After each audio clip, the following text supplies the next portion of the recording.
Good morning বন্ধুরা, রচনা লাইফস্টাইলের আরও একটি নতুন ভিডিওতে তোমাদের সবাইকে অনেক অনেক স্বাগত আর অনেক ভালোবাসা। তো সবাই কেমন আছো বলো? আশা করছি সবাই ভালো আছো, আর তোমাদের আশীর্বাদ আর ভালোবাসা আমরাও কিন্তু অনেক ভালো আছি। আজ সকাল সকাল উঠেই দেখো বাইরে চলে এসেছি, আর ভাবলাম যে এখান থেকে ভিডিওটা তোমাদের সঙ্গে শুরু করি। তো আজকে জানো তো, সকালবেলা উঠেই মনটা একদম ভালো লাগছে না, কেন কি জানি। সকাল থেকেই মনে হচ্ছে কি ভীষণ কান্না পাচ্ছে। তো মাঝে মাঝেই আমার এরকম হয়, কেন হয় আমি জানি না। মাঝে মাঝে এরকম হঠাৎ করে হয় যে কারোর সঙ্গে কথা বলতে ভালো লাগে না, ভীষণ কান্না পায়।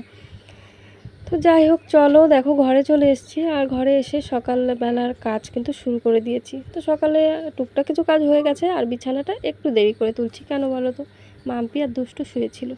মাম্পি তারপরে উঠে কিন্তু চলে গেছে পড়তে, আর আমার দুষ্টু সোনা গেছে ব্রাশ করতে। আর আমি কিন্তু এদিকে ঘরের বিছানাটা তুলে নিচ্ছি, তারপরে রান্নাবান্নাও রয়েছে। তো সারাদিন সাথে থাকো আর পুরো ভিডিওটা একটু দেখো। সবাইকে একটাই অনুরোধ, সবাই একটু আমাকে সাপোর্ট করো, আমার ভিডিওটা একটু দেখো সবাই। আশা করছি ভালো লাগবে। আর আমার ভিডিওটা যদি কোথাও ভালো লেগে থাকে তাহলে কিন্তু একটু লাইক করে দিও, আর কমেন্ট করে জানিও যে কেমন লাগছে কি, আর শেয়ার করে দিও নিজেদের বন্ধুদের মধ্যে। তো বিছানাটা একদম ঝেড়ে ঠিকঠাক করে নিয়েছি। আর ছেলে বাড়ি থাকলে আমার এই বিছানাটা যে কতবার গোছাতে হয় জানো না, মানে কি আর বলবো তোমাদের।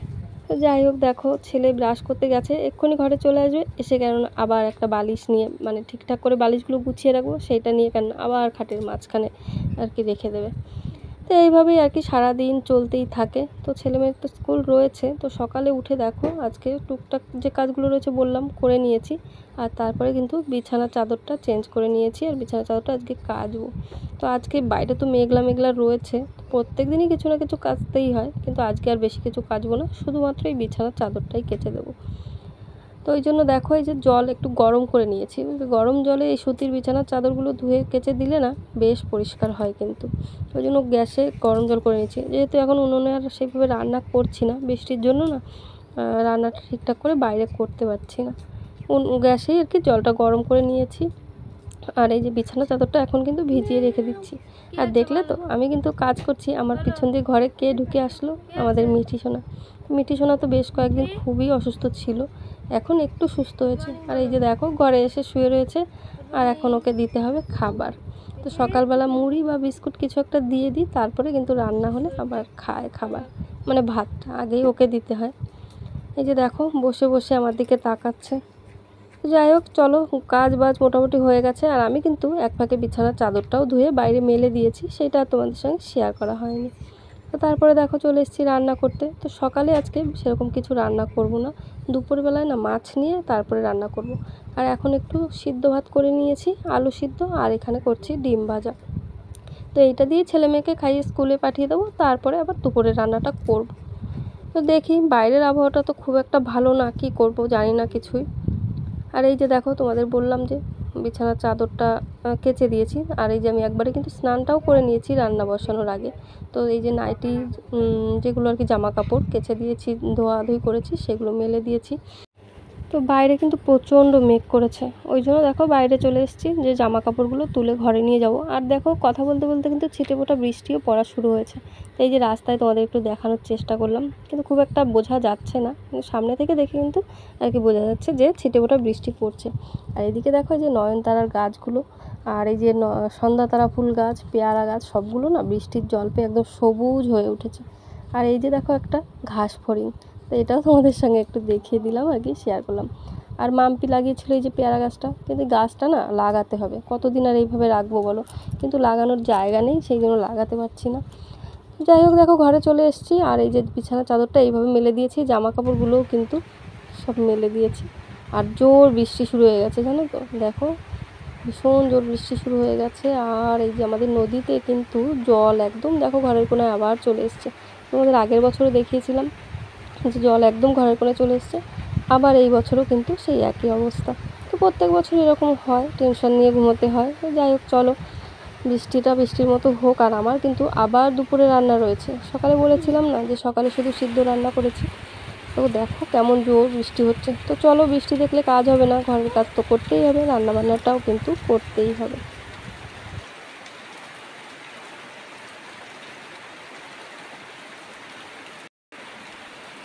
দেখো তারপরে কিন্তু চলে এসেছি আমি দুপুরে রান্না করতে। আর বললাম যে মাছ নেব, মাছ নিয়ে রান্না করব, কিন্তু বৃষ্টির জন্য মাছ নিতেই পারলাম না।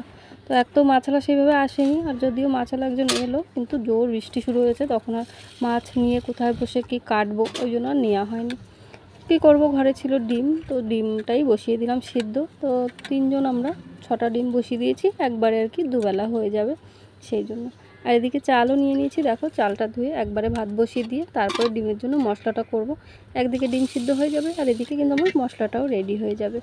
তো রান্নাটাও করে নেব, তাহলে কোনো সমস্যা হবে না বিকেলের জন্য আর কি। আর এদিকে দেখো ডিম সিদ্ধ তো বসিয়ে দিয়েছি, তোমাদের দেখিয়ে দিলাম, ভাতটাও বসিয়ে দিয়েছি। আর এদিকে একবারে কিন্তু এই যে আলু, তারপরে যা মশলার জন্য আদা রসুন পেঁয়াজ সব কিছু কেটে নেব, ঠিক আছে? তো চলো সাথে থেকো। আর ওদের বাবা বাড়ি না থাকলে দুপুরে খুব একটা রান্নাটাও করতে হয় না, কেন বলো তো? যেহেতু ওদের স্কুলে খেতেই হয়, তো মেয়ে খুব একটা স্কুলে খেতে চায় না, কিন্তু কিছু করার নেই, মাস্টারদের চাপে পড়ে কিন্তু খেতেই হয়, না খেলে আবার এই যে পিটানি দেবে, ওই জন্য খেতেই হয়। তো ওই জন্য রান্নাও খুব একটা করি না, সকালবেলা যেটা করি ছেলে মেয়ে খেয়ে চলে যায়, তারপরে যেটা বাকি থাকে আমি খাই, আর যদি ওরা এসে খায় তাহলে কিছু একটা করে দিই, ওইটাই খেয়ে নেয়।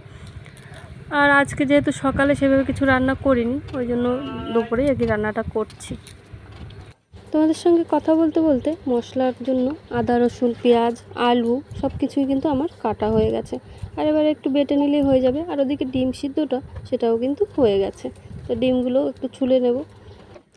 আর একটু একটু করে চেষ্টা করছি আমার সমস্ত কাজবাজগুলোই তোমাদের দেখানো, কিন্তু জানি না কতটা কি সম্ভব, যেহেতু ক্যামেরাটা কিভাবে সেট করব, কোথায় আর কি লাগিয়ে ভিডিওটা ঠিকঠাক করে তোমাদের সঙ্গে শেয়ার করব, সেইটাই হয়ে ওঠে না। কিন্তু কাজবাজগুলো তো করতেই হয়, সমস্ত কাজবাজই কিন্তু করি, না করলে কি করে হবে বলো? দুটো ছেলে মেয়েকে নিয়ে থাকি, একা হাতে কিন্তু সব কাজই করতে হয়, সংসারটা পুরো একা হাতেই সামলাতে হয়। কিন্তু আপাতত একটাই জিনিস, যে আমি বাজারঘাটে আপাতত যেতে পারছি না, যেহেতু আমার অ্যাক্সিডেন্টের পর থেকে না খুব একটা হাঁটাচলা করতে পারি না, বাড়ি থেকে বেরোতে পারি না। হ্যাঁ, বাড়ির কাজবাজগুলো সবই করি, কিন্তু রাস্তাঘাটে বেরোতে পারি না, যেহেতু রাস্তায় গেলে খুবই সমস্যা হয়। তো যাই হোক, দেখো বকবক করতে করতে কিন্তু রান্নাবান্না হয়ে গেছে, আর আমার দুষ্টু সোনা কিন্তু স্কুল থেকে চলে এসছে। আর এখন কিন্তু ভাত বেড়ে নিয়েছি, দুষ্টু সোনাকে খাওয়াবো। তো চলো আজকের ভিডিওটা কিন্তু এখানেই শেষ করে দিচ্ছি। আর আমাদের ভিডিওটা কেমন লাগলো সেটা কিন্তু কমেন্ট করতে কেউ ভুলো না। চলো টাটা।